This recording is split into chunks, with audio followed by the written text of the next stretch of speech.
তো বন্ধুসকল, আজিৰ এই ভিডিঅ'টোৰ দ্বাৰা মই আপোনালোকক জনাম যে মাধাপুৰ নতুন চুপা বাৰগোপাল থানলৈ কোনটো ৰাস্তাৰ দ্বাৰা আহিব পাৰি। এইফালৰ পৰা আপোনালোকে যদি আহিব খোজে বৰমাৰ পৰা এইফালৰ দ্বাৰা আহিব পাৰিব, আৰু এইফালৰ পৰা যদি আপোনালোকে আহিব খোজে কদমতল বা টিহুৰ চক পাঠশালা আদি ঠাইৰ পৰা আপোনালোকে ইয়ালৈ আহিব পাৰিব। এইটো হৈছে ৩৭ নং ৰাষ্ট্ৰীয় ঘাইপথ, আৰু এতিয়া আহক আমি বাৰগোপাল থানলৈ যাওঁ। বলক বন্ধুসকল, এতিয়া আমি বাৰগোপাল অনুষ্ঠানলৈ যাওঁ। বলক বন্ধুসকল, এতিয়া আমি যাওঁ।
বন্ধুসকল, আমি এতিয়া আমাৰ গাঁৱত প্ৰৱেশ কৰিলোঁ।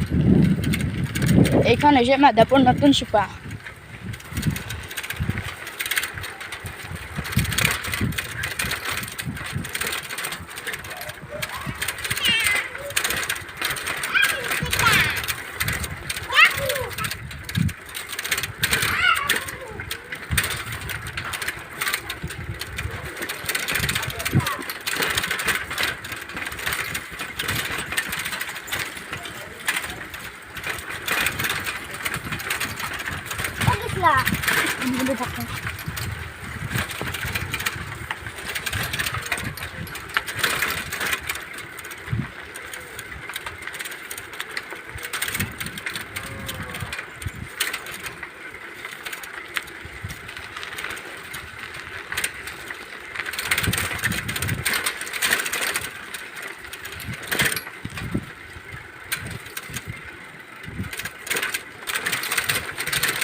তো বন্ধুসকল, এতিয়া আমি পালোঁ আমাৰ গাঁৱত আমাৰ এই চকটোক চক বুলি জনা যায়।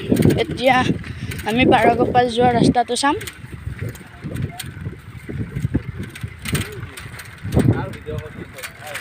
এইফালেদি বাৰগোপাল থানলৈ যোৱা হয়।